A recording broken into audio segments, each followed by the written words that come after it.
Friends, welcome to my channel Avani's world. Shri Parabhava నామ సంవత్సరం, ఉత్తరాయణం, గ్రీష్మ ఋతువు,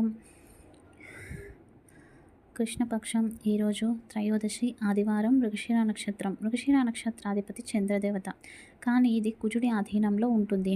ఈ మృగశిర నక్షత్రంలో ఎవరైనా జన్మిస్తే కుజదశలో జన్మించారు అని చెప్పేసి అంటారు. కానీ మృగశిర నక్షత్రం మహానక్షత్రం కాబట్టి కుజదోషం యొక్క ప్రభావం అనేది అంతగా ఉండదు. ఎప్పుడైతే చంద్రుడు 6వ స్థానంలో ఉంటాడో జాతక చక్రంలో, అప్పుడు ప్రశాంతత అనేది ఉండదు.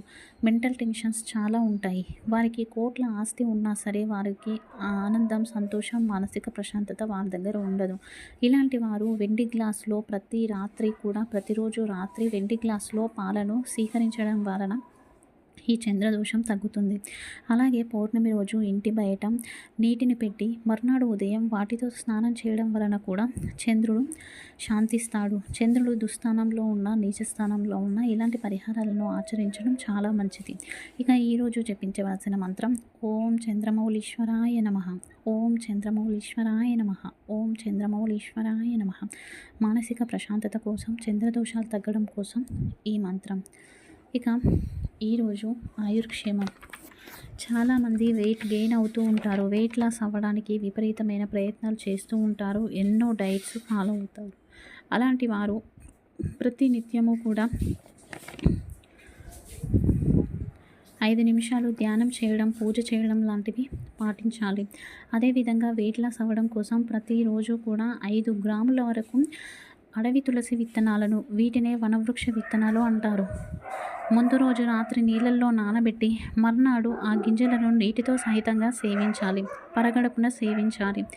ఏదైనా థైరాయిడ్ ఉన్నవారు థైరాయిడ్ టాబ్లెట్ వేసుకున్న తర్వాత వీటిని స్వీకరించాలి.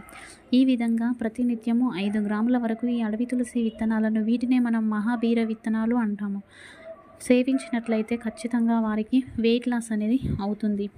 ఇది ఈరోజు ఆయుర్క్షేమం. ఇక ఈరోజు వాస్తులో భాగంగా చాలామంది ఇంట్లో ఎంత డబ్బు వచ్చినా కూడా నిలబడట్లేదు అంటూ ఉంటారు. అలాంటి వారు నైరుతిలో, పరమటి దిక్కున నైరుతిలో విండో ఎగ్జాక్ట్గా ఉండకూడదు.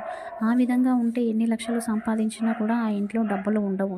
అంతా బాగున్నా కూడా డబ్బులు నిలబడట్లేదు అంటే కుబేర స్థానంలో దోషం ఉంది అని అర్థం. దయచేసి సరిచేసుకోండి. ఇక రేపు ఉదయం పూజ. రేపు పరమశివునికి ఉమ్మెత్త కాయను కానీ, ఉమ్మెత్త పువ్వును కానీ సమర్పించి స్వామికి పూజించి దీపారాధన చేసినట్లయితే అవమానాలు, అపప్రచారాలు, అపనిందలు ఏవైనా ఉంటే తొలగిపోతాయి. ఈరోజు సాయంత్రం యోగక్షేమం. ఈరోజు సాయంత్రం శివుడికి పాలాభిషేకం చేసి బియ్యం పిండితో చేసిన ప్రమిదల్లో నేతితో దీపారాధన చేసి పాలతో చేసిన ప్రసాదాన్ని నైవేద్యంగా సమర్పించండి. తదుపరి చంద్రశేఖర అష్టకాన్ని పారాయణ చేయండి. ఆ నైవేద్యాన్ని మీరందరూ కూడా ప్రసాదంగా స్వీకరించినట్లయితే ఇంట్లో ఉన్న దారిద్ర్యం తొలగిపోతుంది. కుటుంబంలో ప్రశాంతత, తృప్తి జీవితం ప్రాప్తిస్తుంది. ఇది ఈరోజు video. Thank you for watching.